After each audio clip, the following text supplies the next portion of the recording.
Hi everyone, welcome back to Babbling Irons. So today we're going to talk about the Bournemouth game, which is yet another Monday night game. So before we kind of dig into what Bournemouth do, how they play, tactics, maybe how we can kind of look to kind of counter their strengths.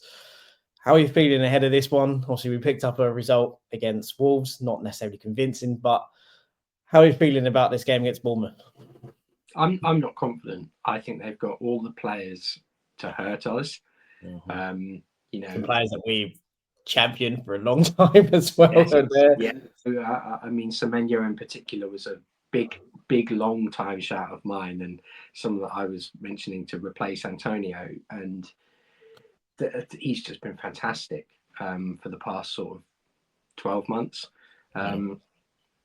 But they are fast, they're direct, they work hard, and I know a few people have been championing Iraola for the West Ham job, but you've got to say if he got us anywhere near this sort of level, I think we'd be back in Europe. And this style of play that he's implementing for Bournemouth is not only flexible, as we'll sort of go into, it's also very, very hard to defend against at a very base level. And I think it's combined with the fact that now he's got a bit of money, which he's not had, but the Bournemouth now have very strong resources, and with that, I think their recruitment has stepped up a level, and you can see that with particularly the additions at centre back. They're both being rumoured for triple the money moves that Bournemouth have paid for them, and it's a fantastic model of how to run a football club, particularly a small football club where they may not have the revenue stream like a West Ham do. And this season I think Bournemouth could really surprise quite a few people. Yeah, and I think as part of that success is certainly, I mean, you're a champion for a long time in investing in youth or young players and then developing. I think they're now the second youngest team in the Premier League on average. I think their average age is 25 years old, which is incredible, really, in the Premier League. So I think the average is typically around 26, 27. So the kind of age average is far less than the average in the league, and that also helps translate into how they want to play, because it's bit not gangan press football, but it's still that. I think one of the Bournemouth backroom staff described it as kind of rock music, and essentially just saying that it's quick, it's fast, it's abrasive and in your face, and by having young players with a lot of high energy allows you to kind of play that way. And we'll get into that a bit more. We've got a kind of a stat from week 7, so you'll have to kind of take it with a pinch of salt. But again, it all does highlight that level of ferocity. But before we get into it, let's kind of talk about tail of the tape sort of thing as to where we are currently. We're on 18 points on 24. We're currently 14th. They're 8th in the league. We've only scored 20, but they've only scored 23. But we'll go into kind of that as well. But again, it's the level of goals that we concede. 28 goals we've conceded this season to Bournemouth's 20. And when you look at that in relation to the next set of stats, you actually see that they're a very stingy team, Bournemouth, in terms of how many chances they concede in a game and how many they are expected. So they're conceding slightly over what they're expecting to concede. But when you look at us in relation to them, you can see the amount of chances we are just giving up per game. 1.91 goals expected against us every game this season. Per 90 minutes, we're expected to concede just under 2 goals. And we are, per game, on average, conceding 2 goals a game, which is insane, really, when you think about it. Possession-wise, we both seem to hold around about the same about possession per game. And if you look again from the kind of goals expected and goals scored per 90, Bournemouth are fairly profligate.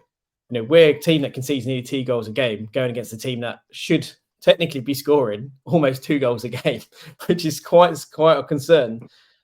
Fortunately for us, their ratio is actually not much better, not much higher than ours. But this is 2 teams that are profligate in front of goal.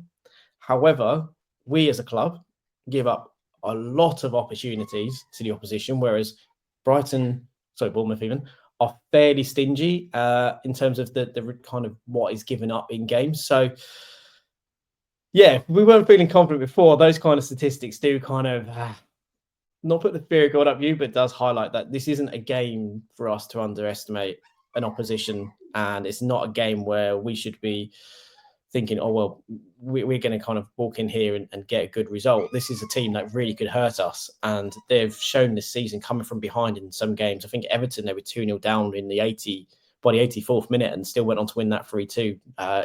Ipswich, they were 1-0 down, I think, again to the 86th minute, went on to win it 2-1.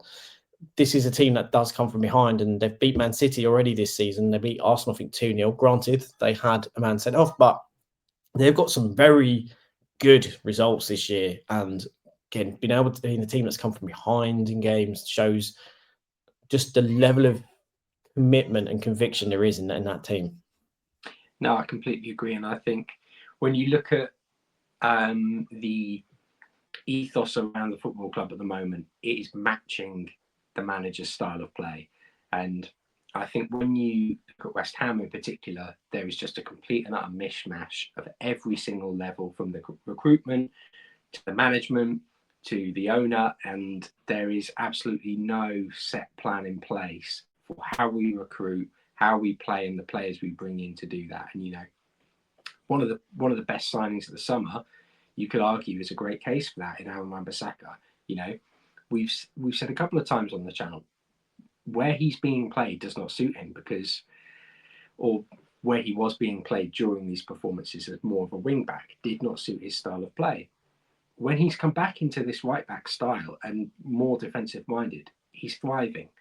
When he's asked to play in the system that suits Lopetegui, then it doesn't. The wheels come off. So you've got wing backs like Kerkeres at Bournemouth who are fit and ready. Someone that West Ham fans will know well because we played against them at Alkmaar. But it's a case of there is someone young, hungry, and he's also would have been on low wages. He was a decent transfer fee, but that's kind of negated by the fact that when you look at the sort of sums that are being talked about for him, as I mentioned with Zabani and Houston, it's multiples of what they paid for him. And I think we're really going to struggle against Bournemouth because it's this combination of hard-working players with pace and also a bit of physicality about them as well that I think could really see us slip up. And not just because I think we're very poor under Lopetegui, but we've been very lucky under Lopetegui, and that's not something that West Ham fans will say. Well, let's be honest, the Wolves game, they should have had, I would say, one Stonewall penalty, and the other one was, I could see it going either way. The Emerson one was the either way kind of one. But again, how lucky was that? 2 VAR ones that we've seen constantly go against us. But I wouldn't have turned around and said they were, we were hard done by if they would have gone against us, because they were legitimate and probably fair penalties that they've been given. So yeah, I completely agree. We very lucky. When I say lucky, I don't just mean in terms of VAR calls. Newcastle, I keep saying about it, people probably bored of me saying it, but we were so poor against Newcastle in terms of the chances that we gave them. And look, people can talk about the fact that we managed to somehow keep a clean sheet. You go back and watch those Isak chances and tell me that Isak, if he, is even close to the player that he normally is, doesn't finish those. Like, we were very, very lucky. And it goes back to the expected goals against, how high that is for us, and conceding 2 goals a game. We are clearly giving away very high value chances per game, and going against the team that, fortunately, we say Isak was off his game. Bournemouth create a lot of chances. I think they have about 15 shots per game, and we're very open. And when we saw that stat, expected to score 1.89 goals per game, going against a team that concedes 1.9, or expected to concede 1.9 goals a game. It's almost a recipe for disaster in that you've got a team that's so open, such as us, against a team that is so aggressive and progress and forward thinking, Well, it's almost a recipe for disaster in some ways. Well, I think one of the most frustrating things is that we know we should be going into every single training session before these games and planning how we play against them. There's absolutely no evidence that we do that, because even against Leicester, the most predictable striker in the league, with all due respect to Jamie Vardy, fantastic player, but the most predictable striker, exactly how he's going to play, and we were baffled and completely caught out. And this time we have got 3 nightmare forwards to basically play against. You've got Evan Nilsson, Semenyo, and even Tavernier potentially off the bench. These are incredibly quick, skillful players who are gonna cause us problems. And we've had a lot of luck against Bournemouth in the past. A little bit of magic at times like we've got good results, but I think we are probably going to end up in a very tough spot this Monday night. They are looking and performing well, and we are just simply not clinical enough to cause them any problems, in my opinion. Yeah, and to highlight the point again, this morning we have to take a bit of pinch of salt, because this was about week 7, just before they went to play Arsenal, who they then went on to beat 2-0. But this represents just how difficult this is as a game. They cover so much distance. Iraola said that being outrun is something that he does not find acceptable. It's something that cannot happen. It's something, as part of his philosophy, is not possible in his mind. His team should never be outrun, so they should always run. And his opinion as well, when they play teams that are, in terms of traditionally seen as better than them, they also need to step on to those opponents more and press much harder and with greater ferocity. And they do press with great intensity. They really do. When one goes, the team goes, and they press really high, and they do it well. Hence why, look at the high turnovers at that point. The shots that they're getting from high turnovers. Let's remember, we are a team that, quite frankly, struggle under pressure when playing out the back and make mistakes, going against a team that have one of the highest turnovers in the Premier League. In high positions, they have the most shots from turnovers in high positions. Obviously, at that point, they're still very high at this stage. So it does, again, make you think that playing from the back, from West Ham's perspective, is almost suicide. We have to play a bit more direct. If you look at the Ipswich game, where Ipswich done well was when they actually tried to be a bit more direct and playing into the lap and trying to build from there. They actually got more success when they kind of played that way, because the way Bournemouth push up, they push so high, you can get directly at the defence. If you play more direct and are able to put players in and around the centre forward, you can actually get some kind of results out of it. We're probably going to play with quite a short front 3, which maybe could be. You could potentially say that maybe playing a Nicholas Fulkrook is a good idea against this centre-back pairing, because if we are going to play that more direct route and take arguably a bit of a lead from what Bournemouth do, because Bournemouth like to win the ball and they love to hit the front man. They love to hit the number 9. They did it a lot with Dominic Solanke. They do the same with Nilsson, and then it's about getting it out wide and get it to those supporting players that they have. And we maybe need to replicate some of that to bypass their midfield, to bypass their forward press. And when they do press, let's try and hit, say, Paul Crook, if he is going to play as a centre forward. I doubt he will.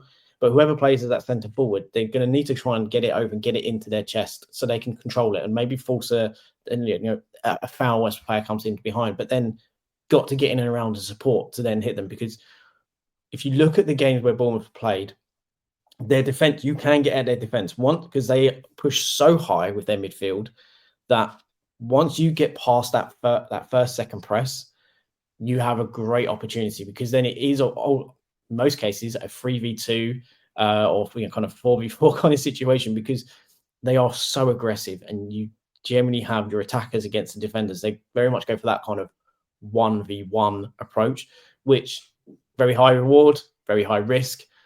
As it's seen for them this season, it's been a lot of reward. And, if we talk about how Bournemouth are when they have the ball, this will kind of highlight the point we just was saying. And this is quite, midway through the half against Ipswich.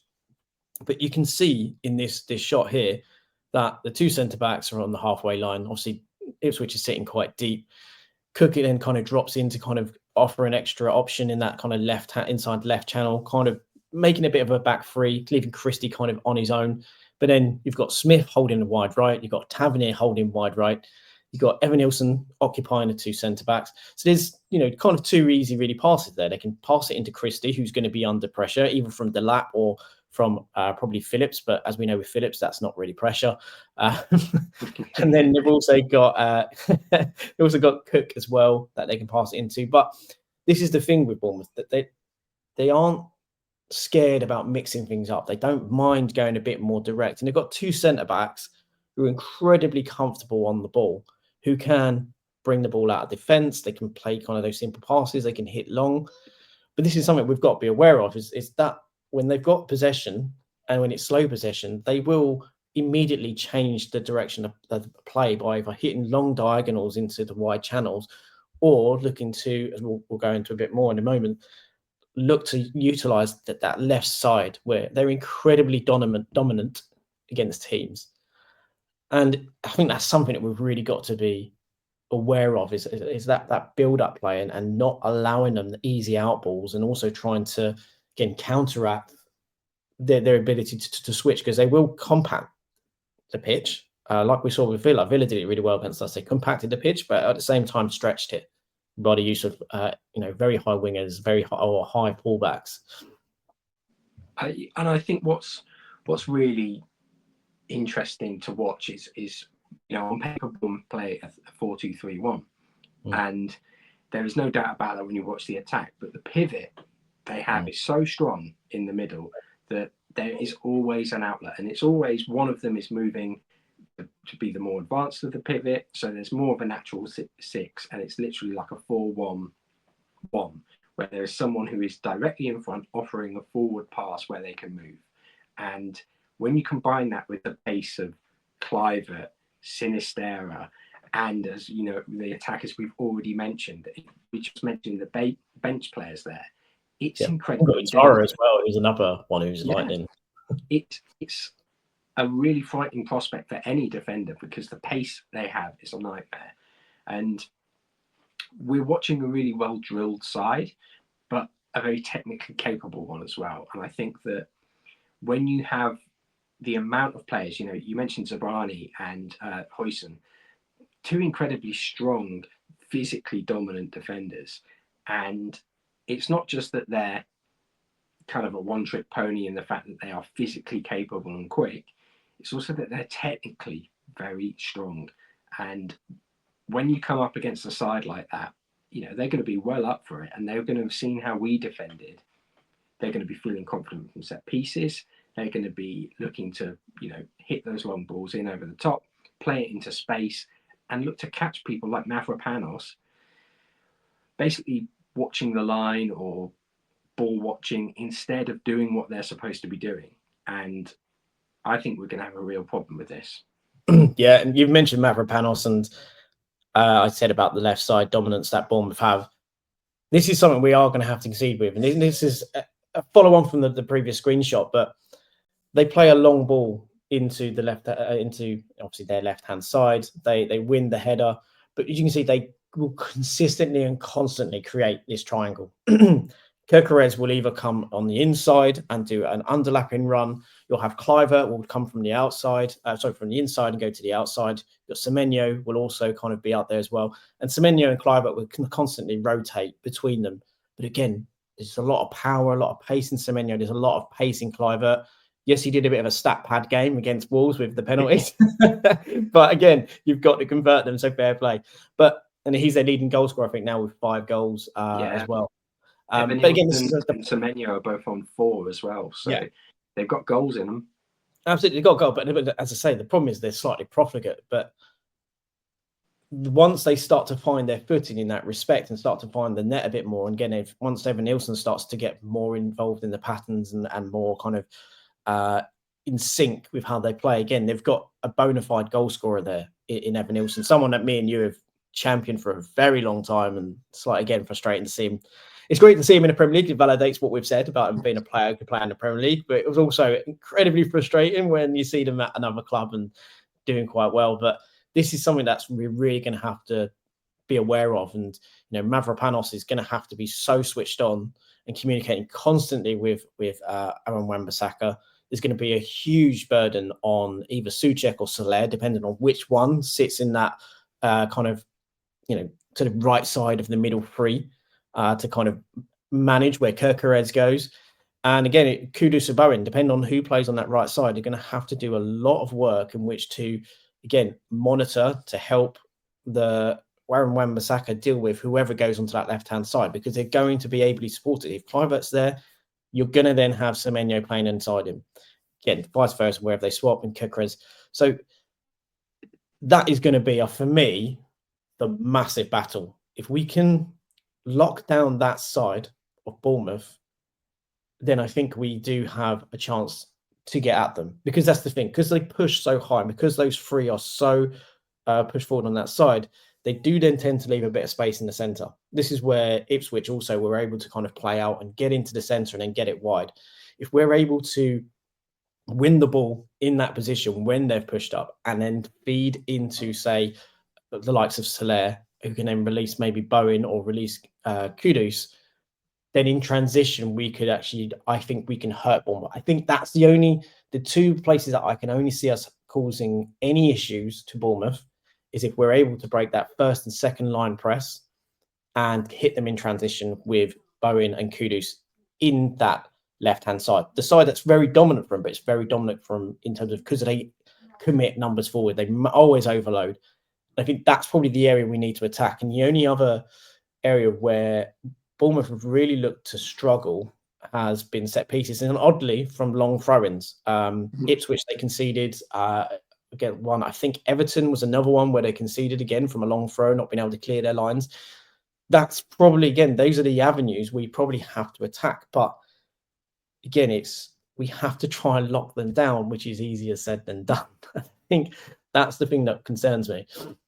No, I completely agree, and I think that when you look at the challenge we face, it's not just the fact that Bournemouth pose such a great threat. We also have to look at just how poorly West Ham are playing, and the fact that we picked up a win against Wolves. I keep saying it. It's massively deceptive. It's massively painting a picture that does not, reflect what's going on the pitch. We are really poor at the moment, and that is because of the coaching, or say lack of coaching in a structure, a lack of coaching for the players that you have, and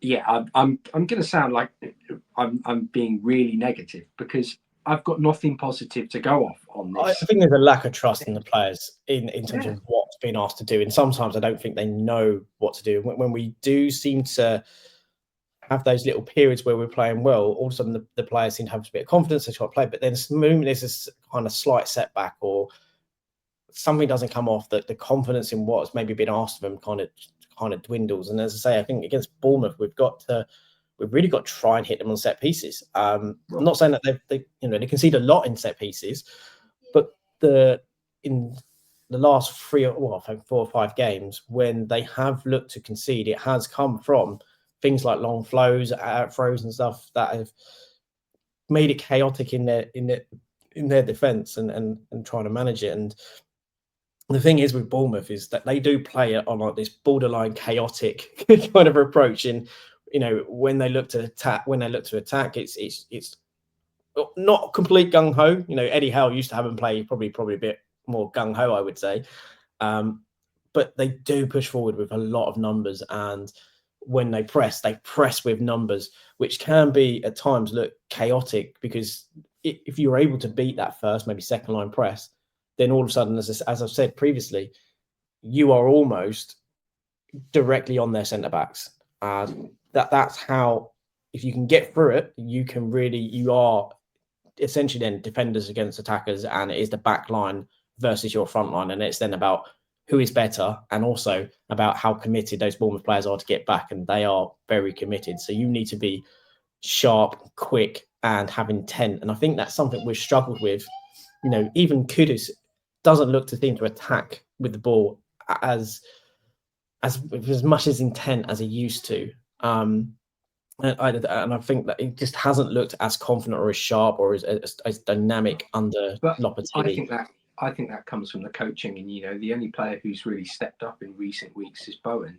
And you know what? I would also say this. I think Souček, to be honest. I think he's probably been. No, I mean He's on probably the attacking line. In the attacking goal scoring line. Yeah, Souček's been fantastic all season, and for me, he is the player of the season at the moment. Even Bowen being very, very good in attack. But I think the problem is that we look so poorly coached, and we look like the players have very little confidence. It's these moments. It's not confidence play. It's I'm going to take a shot and maybe it'll come off. It's I know I can hit it from here, as opposed to I'm going to play a 1-2 with Somerville. It's going to put me through, and I'm going to be able to finish. I'm going to have a chance, and that sort of direct and confident mentality is what we lack at West Ham at the moment. And I think for us to get anything from this, we're going to have Somerville, Bowen, and Kudus all playing with the confidence and that sort of drilling of, I'm going to link up like this, and I know that when I go through, I'm going to shoot, because it doesn't seem like any of the games this season we've had that. Yeah, I agree. And kind of let's get on to kind of what we think maybe we predicted 11. This is based off of kind of what were the last games and kind of probably a bit of common sense, really. But I do think Tavernier will start on the right hand side for Bournemouth. He's been quite a consistent player from Kluivert. Will sit behind Evan Nilsson, but really Kluivert will drift to the left hand side with Semenyo, and those two players will kind of rotate quite a lot. And obviously Gyökeres we need to be very wary of, because he will get forward, and Cook's responsibility is to really kind of shepherd and manage that position when Gyökeres goes forward and kind of make sure that they're not overexposed. Smith will push up fairly high on the right-hand side to support Tavernier, but he'll be in a position where he maybe comes slightly more inside with Christie to ensure that they don't have completely outnumbered in the centre, which can happen in some cases, in some of the games we've kind of reviewed. From our perspective, as you say, I think Somerville, Bowen, Kudus, I think it's nailed on. Obviously, with the unfortunate accident that's happened with Antonio in the midfield three, they're starting to show some signs of doing, of kind of picking up together. I think Soler has looked good. He's made some intelligent passes, and I think he's the type of player we need in this kind of game, especially with Paqueta flattering to deceive in most games. Defensively, it's going to be tough. Evan Nilsson is going to keep those centre-back pair of Kilman and Mavropanos incredibly honest, and he is going to test them and look for blindside runs, constantly running on the shoulder, which is slightly concerning when we consider Mavropanos' lapses of concentration. I did think he had a better game against Wolves, in fairness, but again, his lapses have and do sometimes cost us.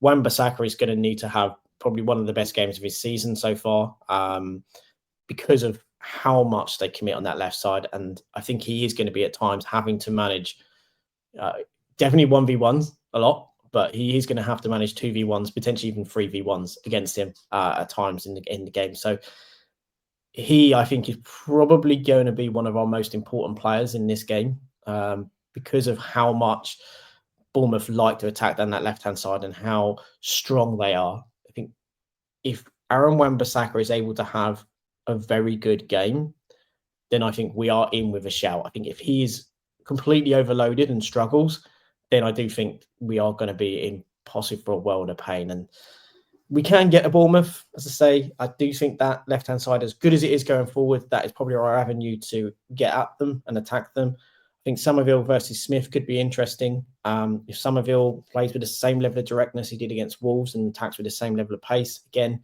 but it's all in transition. It's the only place I see us hurting Bournemouth. I don't see us hurting them enough in possession. And I think Bournemouth will also allow us to have possession, so then they can kind of spring and then try and hit a quick attack. Again, set pieces, I think, is probably the only other avenue, which we've been touch and go on, I would say. But I do feel, even though it's, even if this wasn't at the Vitality, I do think that we're in a game that's going to be a real uphill struggle. And Bournemouth are playing some good stuff. They've got a top quality manager who's instilled a very good, efficient style of play with a young squad. And there's quite a few things that I'd say I envy about Bournemouth, because that's the kind of things that me and you in particular have wanted to see at West Ham for such a long period. So it's going to be an interesting matchup.